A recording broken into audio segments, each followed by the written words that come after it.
Here's something nobody tells you about getting older. It's not the gray hair. It's not the knees that sound like bubble wrap every time you stand up.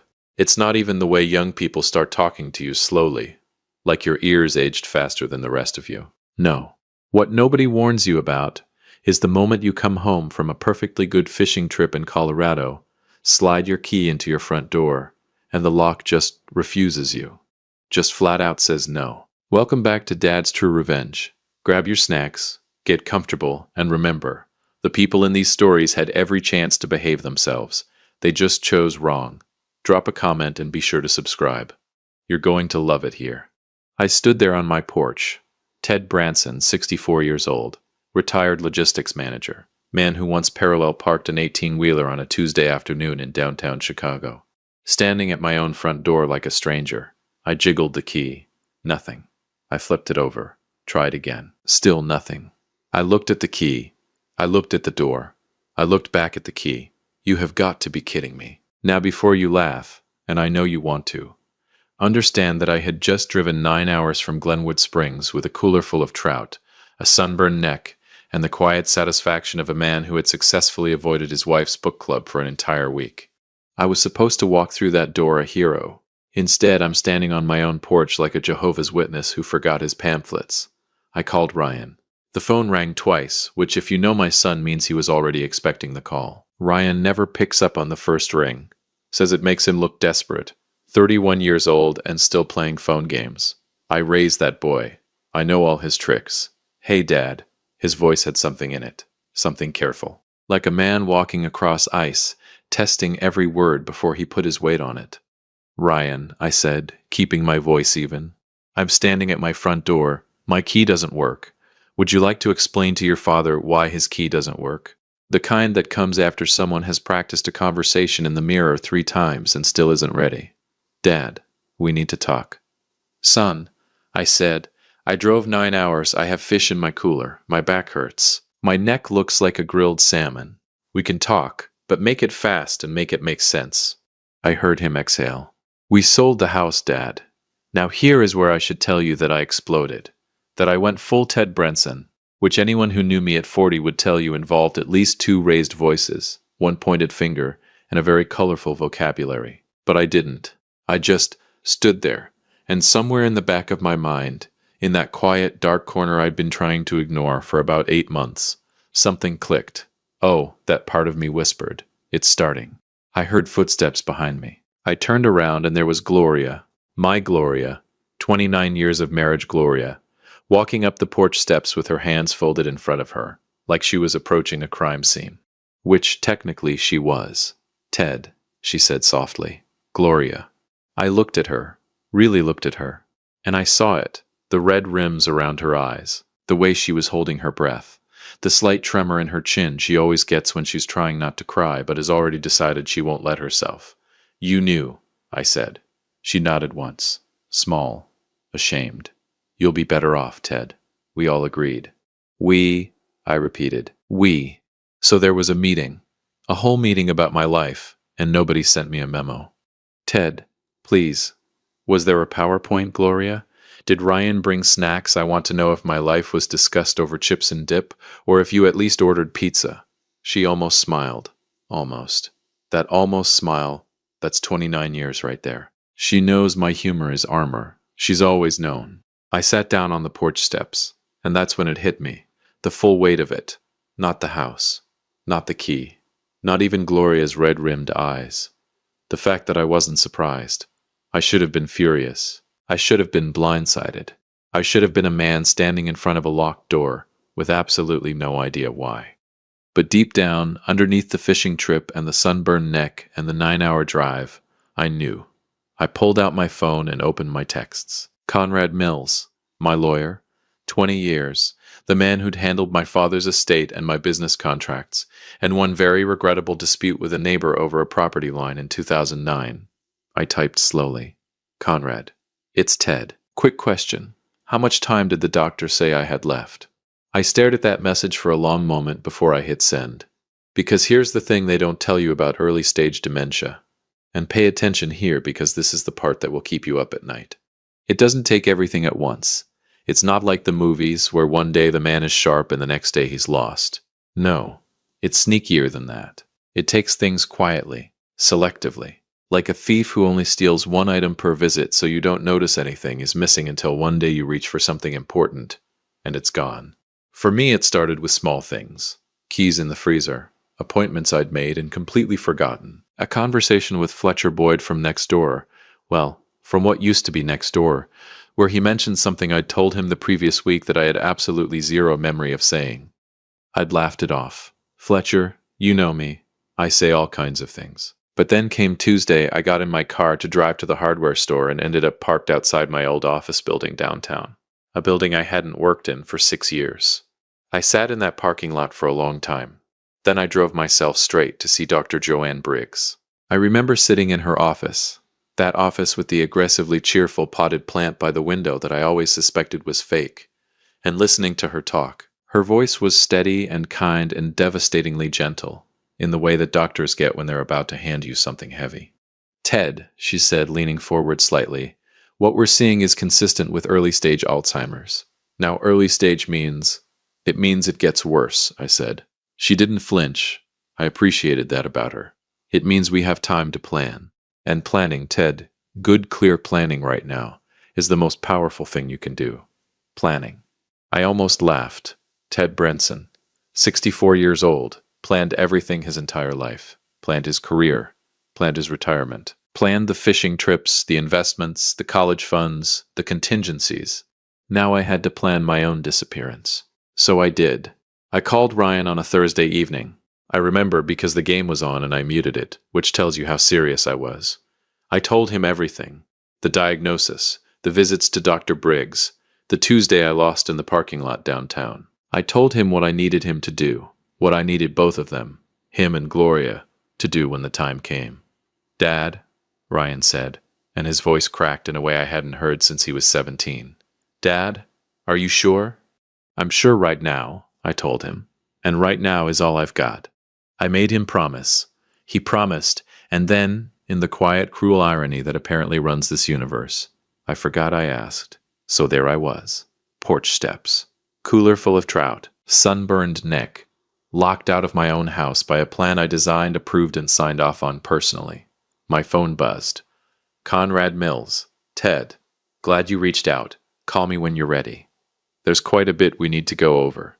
I read it twice. Then I looked up at Gloria, still standing there, watching me with those careful eyes. I planned this, didn't I? I said. It wasn't a question.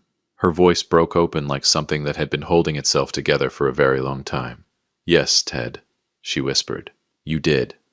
I nodded slowly. I looked out at the street, at the oak tree in the front yard I'd planted the year Ryan was born, at the mailbox I'd put in crooked and never fixed because Gloria said she liked that it leaned, said it had character.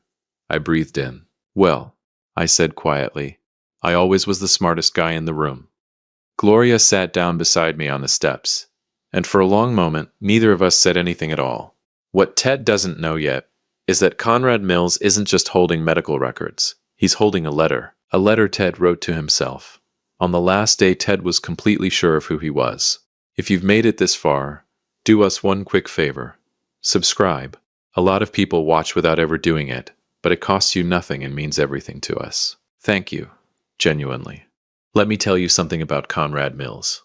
The man has been my lawyer for 20 years. 20 years. He handled my father's estate when my brothers were ready to go to war over a toolbox and a 1987 Ford pickup. He negotiated 3 business contracts that saved my company from going under in 2008. He once talked a judge into dismissing a property line dispute that, look, that's a whole other story, and Fletcher Boyd knows exactly what he did. The point is, Conrad Mills is unshakable. So when I walked into his office the following morning, and he stood up from behind his desk, looked at me with something I had never seen on that man's face in 20 years, and said absolutely nothing for a full 4 seconds, I knew whatever was in that office was going to rearrange my furniture. Ted, he finally said, extending his hand. Sit down. Conrad, I said, shaking it. You're looking at me like I have a terminal illness. You called me yesterday asking how much time the doctor said you had left. Fair point, I said. I'll sit down. His office smelled like old wood and expensive coffee, the kind of smell that says serious things happen here. There was a manila folder on the desk between us. Thick, organized. Very Ted Branson, I thought. Whoever put that together had a system. Turns out that whoever was me. Before we go through everything, Conrad said, settling into his chair and lacing his fingers together the way he does when he's about to deliver a verdict, I need to ask you something. And I need you to be honest with me, Conrad. I've been honest with you for 20 years. You told me you were fine in 2019 when you had walking pneumonia. I was mostly fine. He gave me the look. The lawyer look. The one that says I've heard every version of this story, and none of them hold up. Ted, do you remember coming to see me 8 months ago? I held his gaze. 8 months ago. I turned the calendar back in my head. Slowly, carefully, the way you test old floorboards before you put your full weight on them. 8 months ago was March. March was Gloria's birthday, the fishing license renewal, the appointment with Dr. Briggs where she used the word progressive for the first time, and I drove home on autopilot and sat in my driveway for 20 minutes before going inside. I remember March, I said carefully. Most of it. Conrad nodded slowly. You came in on a Thursday afternoon. You were alone. You told me you'd just come from Dr. Briggs. You were. He paused, choosing his word. Very clear, very focused. You said you wanted to get everything in order while you still could. Something moved through my chest. I couldn't name it exactly. It wasn't quite sadness. It wasn't quite fear. It was more like standing at the edge of a photograph and recognizing the man in it but not quite feeling like him anymore. What did I do? I asked. Conrad opened the folder. You updated your will. You restructured the property transfer to Ryan and Gloria. You created a healthcare directive. You set up a memory care fund. He paused. And you wrote a letter. The room got very quiet. A letter, I repeated. To yourself. Conrad reached into the folder and slid a sealed envelope across the desk. My own handwriting stared back at me. For Ted. Open when you've forgotten you wrote this. I stared at it for a long time. Now listen. I've held a lot of things in my life. My son the day he was born. My father's hand the day he died. The keys to my first truck. My first office. My first home. I've held things that were heavy, and things that were precious, and things that were both at the same time. But I have never held anything quite like that envelope, because it wasn't just paper. It was me, the version of me that still had everything locked in place, reaching across time to grab the collar of the version of me that was starting to drift. I came in alone? I asked. You told Gloria you were running errands, Conrad said quietly. I almost laughed. Of course I did. Ted Branson doesn't ask for help. Ted Branson handles things. Ted Branson drives himself to the lawyer's office with a diagnosis in his pocket and a plan in his briefcase and tells his wife he's picking up milk. Do you want a moment? Conrad asked. No, I said. I want coffee. And then I opened the letter. The handwriting was mine. Firm, slightly impatient. The way I write when I have too much to say and not enough time to say it. I could tell I'd written it fast. No crossing out, no hesitation. Just a man talking directly at the page like he was running out of runway. It started simply. Ted, if you're reading this, you forgot. That's okay. You planned for that too. I had to stop for a second. Because even written down, I could hear my own voice. And there is something deeply unsettling about being surprised by yourself. I kept reading. By now, Ryan has done what you asked him to do. He's probably terrified he did the wrong thing. Tell him he didn't. Tell him you're proud of him. He needs to hear it more than you think. You've never been great at saying it out loud, and you know that. I looked up at Conrad. He was studying his coffee cup with tremendous focus, giving me the privacy of pretending he wasn't in the room. I went back to the letter. Gloria is holding it together because that's what she does. But she's not okay, Ted. She hasn't been okay since March. Don't let her keep pretending. You always let her carry things quietly because it was easier than asking. Don't do that anymore. You don't have the luxury of easy anymore. My jaw tightened. 29 years of marriage, and the man I was 8 months ago still knew exactly where to press. The house is handled. The money is handled. Dr. Briggs has everything she needs. Conrad has the rest. You don't need to worry about the logistics. You already did. You were always good at logistics, even when you were terrible at everything else. What I need you to do now is simpler and harder. I need you to stop being embarrassed. I need you to let Ryan be your son without you trying to manage how he sees you. I need you to sit in the same room as Gloria without performing. She married Ted Branson, not the version that has everything under control. The real one. And I need you to enjoy whatever time you have left that looks like normal, because normal is going to start getting expensive pretty soon. Don't waste it being stoic. You were never actually as tough as you pretended. You just had good posture. Ted, March 14th. P.S. The trout in Colorado are better in the Eastern Fork, not the main river. You probably already figured this out, but just in case. I sat there. Conrad still wasn't looking at me. The aggressively cheerful plant in the corner, and yes, I checked it was real, which somehow made everything slightly worse, rustled faintly from the air conditioning. Ted, Conrad said finally. You okay? The man who wrote that letter, I said slowly, was considerably wiser than I currently feel. He was you. Yeah, well. I folded the letter carefully. I've gone downhill. Conrad almost smiled. Almost. 20 years and I can count on one hand how many times I've gotten a full smile out of Conrad Mills. It's basically a standing competition between us at this point. He slid the rest of the folder toward me. There are some things we need to go over. Timelines, care arrangements, the transition plan for the house. Ryan is listed as primary. Gloria has full oversight of all decisions. You were very thorough. Of course I was, I said. I'm a logistics man. You also left instructions, Conrad said. And now something shifted in his voice, something quieter, for how you want to be spoken to. When things get further along, what you want people to call you, what music you want playing, what you don't want said in front of you. I hadn't expected that one. I left a playlist? Sinatra. Mostly. Good, I said. I always had excellent taste. I picked up the folder, held it the way you hold something you're not ready to fully own yet but know you have to carry anyway. Conrad, I said, did I seem, when I came in that day, did I seem scared? Conrad was quiet for just a moment. You seemed, he said carefully, like a man who had decided that fear was not a productive use of his remaining clarity. I nodded slowly. That sounds about right. I stood up, tucked the folder under my arm, slid the letter into my inside jacket pocket, right against my chest, right where a man keeps the things that matter. Conrad, I said at the door. Ted, you're a good man. He looked at me steadily. So are you, Ted. I walked out into the morning, sat in my car for a moment. Didn't drive anywhere mysterious this time. Just sat. Let the sun come through the windshield the way it does in late October. Low and golden and slightly blinding, like the world is trying to show you something beautiful, right before it takes it away. Then, I called Ryan. He picked up on the first ring, which told me everything I needed to know about how my son had been sleeping lately. Dad? His voice was tight, wound up, ready for whatever version of his father was on the other end of the line. Ryan, I said. I read the letter. I need you to come over tonight, bring whatever that casserole thing Gloria likes from that place on Merchant Street, and tell her I said, I stopped, cleared my throat. Tell her I said she doesn't have to pretend anymore. I heard my son breathe. Dad, he said, and his voice did the thing again. That crack, that 17-year-old crack. Are you okay? I looked out at the October morning. I'm clear today, I said. And today's what we've got. But what Ted doesn't know yet is that the letter had a second page, one that Conrad hadn't shown him. Not yet.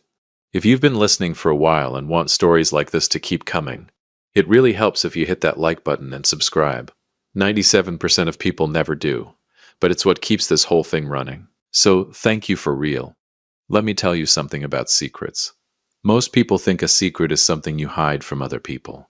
But the cruelest kind, the kind that really gets under your skin at 2 a.m. when the house is quiet and the darkness has opinions, is the kind you hide from yourself. I found out about the second page on a Wednesday, 3 days after the porch steps, 2 days after Conrad's office, 1 day after Ryan showed up with Gloria's casserole and we sat around a table that used to be in our dining room, now apparently in Ryan's kitchen, which still felt like finding your favorite coat on a stranger, and had the most honest conversation our family had managed in probably 15 years. It wasn't easy. Nothing about it was easy. But it was real. And real, I was learning, was the only currency that still had value. Ryan had cried. He'd tried to hide it, because he is my son, and we Bransons have historically treated vulnerability like a scheduling conflict. Acknowledge it briefly, move past it quickly, never speak of it again. But Gloria put her hand over his and said, "Let it out, baby." And he did. And then, God help me, so did I. Which, for the record, is not something Ted Brenson does at a dinner table, or anywhere with witnesses, or frankly anywhere at all. I once watched my father's entire eulogy without flinching, and I considered that a personal achievement. But there I was, 64 years old, crying into a casserole in my son's kitchen. And somehow, it was the most like myself I'd felt in months. The second page came to me through Fletcher Boyd. Now that requires explanation. Fletcher Boyd has been my neighbor, former neighbor, for 11 years. Retired firefighter. Fixes everything with the same 3 tools and an attitude. Makes the best smoked brisket in a 4-block radius and absolutely knows it. His wife, Carla, and Gloria have been friends since before either of them will admit.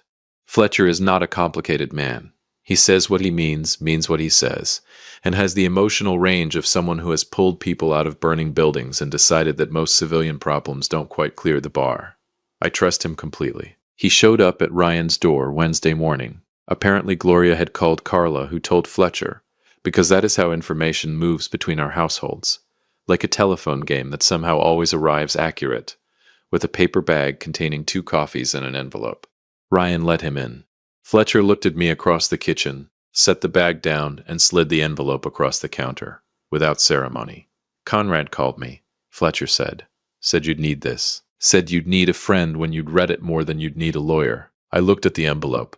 Same handwriting, same deliberate calm of a man writing against a clock. For Ted. Page 2. Read this one alone. I looked at Fletcher. He called you 8 months ago, Fletcher said. You asked him to. I picked up the coffee, took a long sip, set it down. Ryan, I said, give your old man a minute. Ryan looked at Fletcher.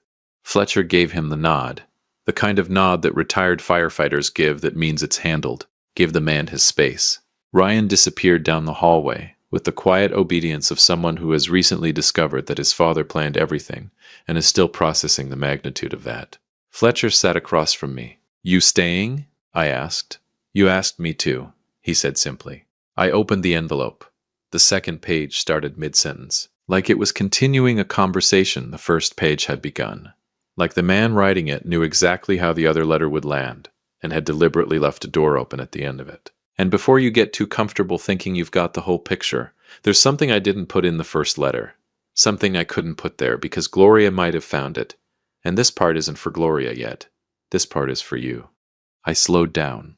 I've been keeping something since February. Something Dr. Briggs told me at the second appointment. The one I went to alone, the one I told Gloria was a follow-up about my blood pressure. My stomach tightened. She told me that the rate of progression in my case is slower than average. Significantly slower, she said, and I'm writing her exact words because I want you to have them. Ted, if you manage stress, stay socially engaged, and maintain routine, there is a realistic possibility of several years of high functionality before significant decline. I stopped breathing for a moment. Several years. I didn't tell Gloria because in February she was already barely holding herself together. I didn't tell Ryan because Ryan would have Googled it for 6 hours and come back with 17 conflicting studies and a spreadsheet. I needed to sit with it myself first, decide what it meant, decide what to do with it. Here is what I decided. The house needed to go regardless, not because I'm disappearing tomorrow, but because the upkeep was becoming a weight neither Gloria nor I needed to carry. And I knew that if I waited until I absolutely had to move, I'd have lost the ability to make that call cleanly. I wanted to make it while it was still mine to make. So I made it. But Ted, listen to me. This is not the ending. This is the intermission. I set the page down for a second, looked at Fletcher. He was watching me with that steady, unhurried patience of a man who has sat with people in the worst moments of their lives and learned that sometimes the most powerful thing you can do is simply not leave. You knew, I said. Conrad told me the broad strokes, Fletcher said. Not the details, just enough to know you'd need someone sitting across from you when you got to the middle of that page. I picked it back up. What I need you to do with this information is not spiral. I know you.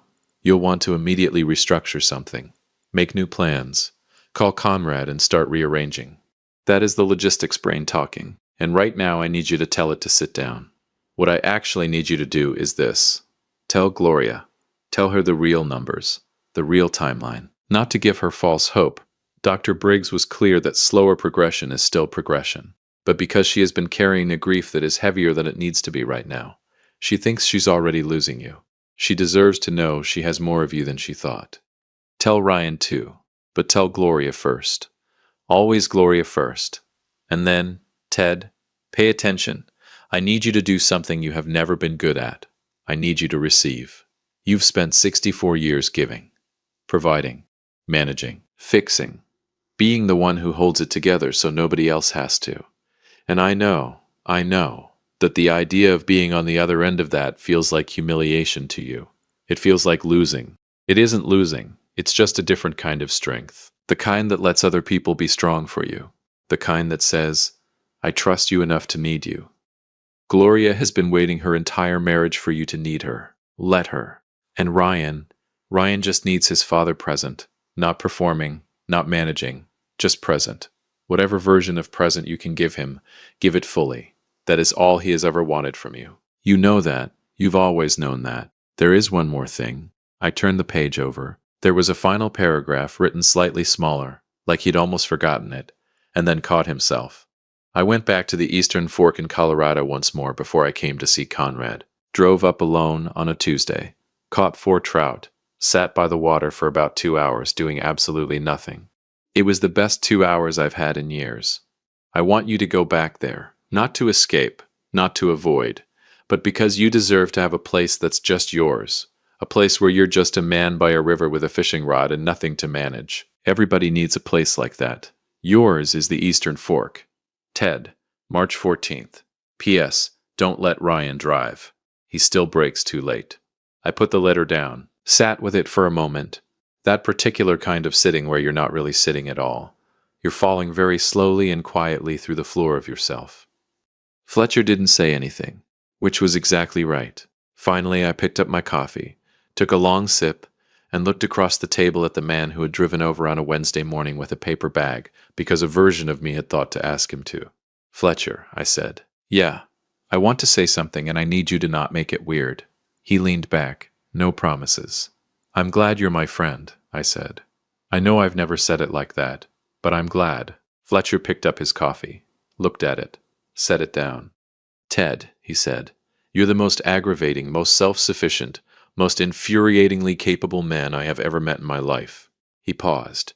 And I'd drive across this city for you any day of the week. I nodded. Good, I said. Now don't make it weird. You already made it weird. Fair enough. I told Gloria that evening. We were sitting on the small balcony of Ryan's apartment. Ryan had gone to pick up dinner, bless that boy's timing, and the October sky was doing its best work. All amber and indigo and the kind of fading light that makes everything look like a painting someone is slowly finishing. I told her about the second appointment, the real numbers, Dr. Briggs's exact words, several years of high functionality. Gloria was quiet for a long time. Then she turned to me and said, and her voice was steady in a way I hadn't heard in months, Ted Brenson, did you sit on that information for 8 months to protect me? I did, I said. That, she said, is the most loving and most infuriating thing you have ever done in 29 years. In 29 years, I reached over and took her hand, just held it, didn't say anything clever, didn't manage the moment, didn't perform composure or deflect with a joke, just held her hand while the sky finished its painting, and she leaned her head against my shoulder the way she used to in the car, on long drives back when Ryan was small and asleep in the back seat, and the whole world felt manageable, and endless, and ours. What do we do now? She asked quietly. I thought about the letter, about the Eastern Fork, about the river and the trout and the 2 best hours in recent memory. I think, I said, we go fishing. She lifted her head and looked at me. Ted, I don't fish. No, I said, but you sit beautifully, and I could use the company. She laughed. And I want you to understand something about that laugh. After everything, the porch steps, the locked door, the folder on Conrad's desk, the 2 letters from a man who was me but felt like someone I was still catching up to. After all of it, that laugh was the clearest thing I'd heard in months. I don't know how this ends. Nobody does. That's the part that doctors can't put in a folder or write on a timeline.